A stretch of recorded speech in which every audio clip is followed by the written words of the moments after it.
سب سے پہلے بار ایک انسان کے ذہن میں جنم لیتی ہے. ایک انسان سارے انسانوں میں, ایک شخص ساری دنیا میں. وہ شخص کو کیا سفلتا مل سکتی اگر وہ تلوار کے زور پہ اپنی آئیڈیا پھیلائے گا؟ آپ کو اپنی تلوار کو ڈھونڈنا پڑے گا. تھامس کہہ رہے, کون سی تلوار؟ حق کی, رحمت کی. اللہ تعالیٰ فرماتے سورہ نحل میں, سورہ نمبر 16 آیت نمبر 125 میں, ادعو الی سبیل ربک بالحکمہ والموعظۃ الحسنہ وجادلہم بالتی احسن. لوگوں کو بلاؤ اللہ کی طرف حکمت اور حسنت کے ساتھ, اور ان سے بحث کرو اچھے طریقے کے ساتھ. آپ کو ڈھونڈنے پڑے گا حکمت کی تلوار, پیار کی تلوار. اگر ہمارے پاس لوہے کی تلوار ہوتی تھی, اسٹیل سارڈ, پھر بھی ہم کسی کو زبردستی کر ہی نہیں سکتے, کیونکہ ہمارے مذہب میں کسی کو زبردستی مسلم بنانا حرام ہے.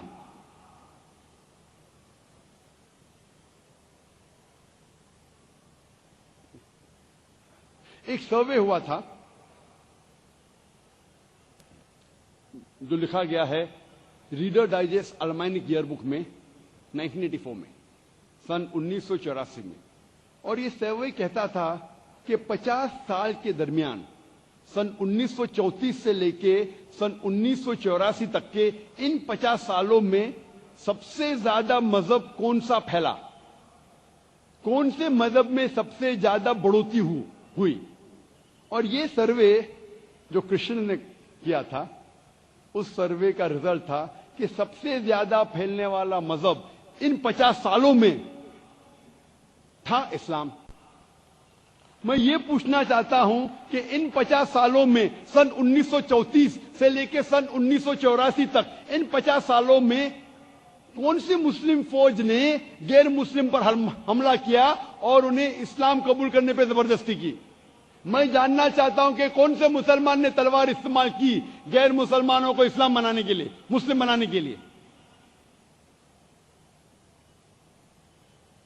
اور عیسائیت صرف 47%, صرف 47. اسلام 235% بڑھا, عیسائیت صرف 47%, 47%. آج کی میڈیا اکثر کہتی ہے کہ اسلام خواتین کو حقوق نہیں دیتا. آج کی اسٹیٹسٹک یہ کہتی ہے کہ آج ساری دنیا میں سب سے زیادہ پھیلنے والا مذہب ہے اسلام. امریکہ میں سب سے زیادہ پھیلنے والا مذہب ہے اسلام. یورپ میں سب سے زیادہ پھیلنے والا مذہب ہے اسلام.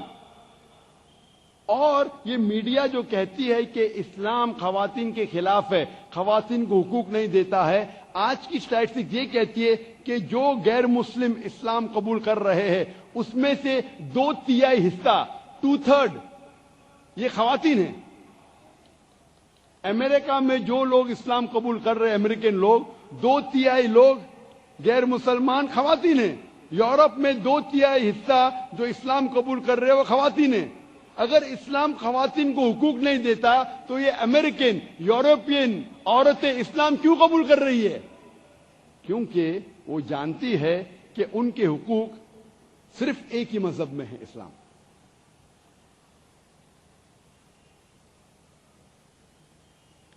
اور یہ جو اسلام کے خلاف زہر پھیلنے کا جو میڈیا کا 9/11 کے بعد, سپٹمبر 11 کے بعد, 2001 کے بعد اور بڑھ گیا.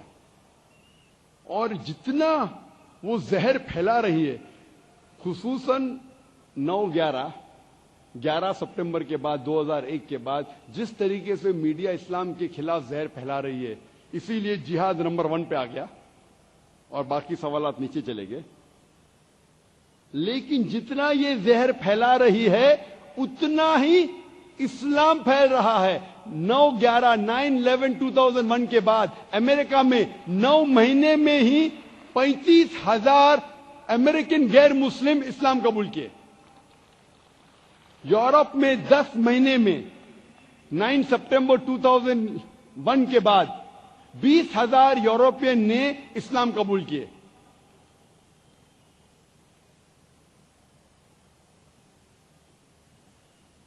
جتنا زہر پھیلا رہی ہے اتنا ہی اسلام پھیل رہا ہے. اسلام کی فطرت میں ہے, اسلام کی فطرت میں قدرت نے لچک دی ہے, اسلام کی فطرت میں قدرت نے لچک دی ہے, جتنا تم دباؤ گے اتنا ہی ابھرے گا.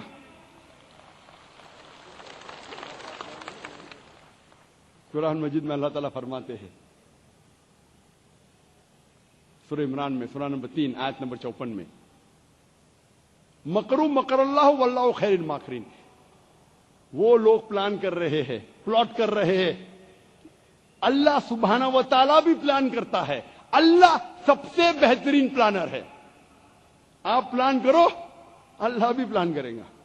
اللہ سب سے بہترین پلانر ہے. آپ جتنا اسلام کے خلاف زہر پھیلائیں گے اتنا ہی لوگ اسے قبول کریں گے. اللہ تعالیٰ وہ زہر کو امرت بناتا ہے. اور اس غلط فہمی کے جواب کو میں ختم کروں گا ایک کہاوت کے ساتھ. ڈاکٹر ایڈم پیئرسن کہتے ہیں کہ people who worry that one day nuclear weaponry will fall in the hands of the Arabs, they fail to realize that the Islamic bomb has already been dropped. It fell the day Prophet Muhammad, peace be upon him, was born. Adam Pearson کہتے ہیں وہ لوگ جو گھبراتے ہیں کہ ایک دن nuclear bomb عربوں کے ہاتھ میں لگ جائے گا, وہ یہ نہیں جانتے کہ اسلامک بم, سلامتی کا بم, امن کا بم گر چکا ہے. وہ اس دن گرا جس دن محمد صلی اللہ علیہ وسلم پیدا ہوئے. آپ سامنے دیکھو نا. اسلام کے متعلق پانچواں سب سے عام سوال ہے, اسلام میں مردوں کو ایک سے زیادہ بیوی رکھنے کی اجازت کیوں ہے؟ 9/11 کے پہلے, 2001 کے پہلے یہ ٹاپ آف دا چارٹس تھا, نمبر 1 پہ تھا. میری پرانی کتاب آپ دیکھیں گے, نمبر 1 پہ تھا, وائی از پالیگمی الاؤڈ ان اسلام. اسلام میں مردوں کو ایک سے زیادہ بیوی رکھنے کی اجازت کیوں ہے؟ نمبر 1 تھا. 9/11 کے بعد یہ نمبر 5 پہ آ گیا. ٹاپ آف دا چارٹس میں اوپر نیچے ہوتا ہے. جس طریقے سے میڈیا اسلام کے خلاف زہر پھیلا رہی, اس طریقے سے یہ ٹاپ آف دا چارٹ بدلتے رہتا ہے. میں جواب دینے کے پہلے یہ صاف ظاہر کرنا چاہتا ہوں کہ قرآن ایک واحد مذہبی کتاب ہے ساری دنیا میں جس میں صاف طور پہ لکھا ہے کہ آپ صرف ایک عورت سے شادی کرو. آپ کوئی بھی مذہبی کتاب پڑھ سکتے, چاہے رامائن, ویدا, بائبل, یہودی کی کتاب, عیسائی کی کتاب, ہندو کی کتاب, کوئی بھی کتاب میں یہ نہیں لکھا ہے کہ آپ صرف ایک عورت سے شادی کر سکتے قرآن کے علاوہ. آپ جب رامائن پڑھیں گے اس میں لکھا ہے کہ شری رام کے والد راجا دشرتھ کی ایک سے زیادہ بیوی تھی. جب آپ مہابھارت پڑھیں گے, مہابھارت میں شری کرشن کی کتنی بیوی تھی؟ 4, 10, 100, 1000, 16,108. جب شری کرشنا کی 16,108 بیویاں ہو سکتی ہے تو ہم مسلمان کی زیادہ سے زیادہ 4 کیوں نہیں ہو سکتی؟ تو ہندو مذہب میں آپ جتنی بیویاں چاہے آپ رکھ سکتے ہیں, کوئی بھی ممانعت نہیں ہے. آپ جب یہودی کی کتاب پڑھیں گے, عیسائی کی کتاب پڑھیں گے, تورا پڑھیں گے, بائبل پڑھیں گے, اس میں لکھا ہے کہ ابراہیم علیہ السلام کی 3 بیویاں تھیں, سلیمان علیہ السلام کی 700 بیویاں تھیں. یہودی مذہب میں آپ جتنی بیویاں چاہے رکھ سکتے ہیں. وہ بنشم گن یہودا, ربائے گرشم بن یہودا 11ویں صدی میں ایک سائنوڈ پاس کیا, ایک حکم جاری کیا کہ یہودی صرف ایک بیوی رکھنا چاہیے. لیکن سن 1950 تک کے جو یہودی مسلمانوں کے دیشوں میں رہتے تھے اسے کہتے تھے سیفریڈک کمیونٹی.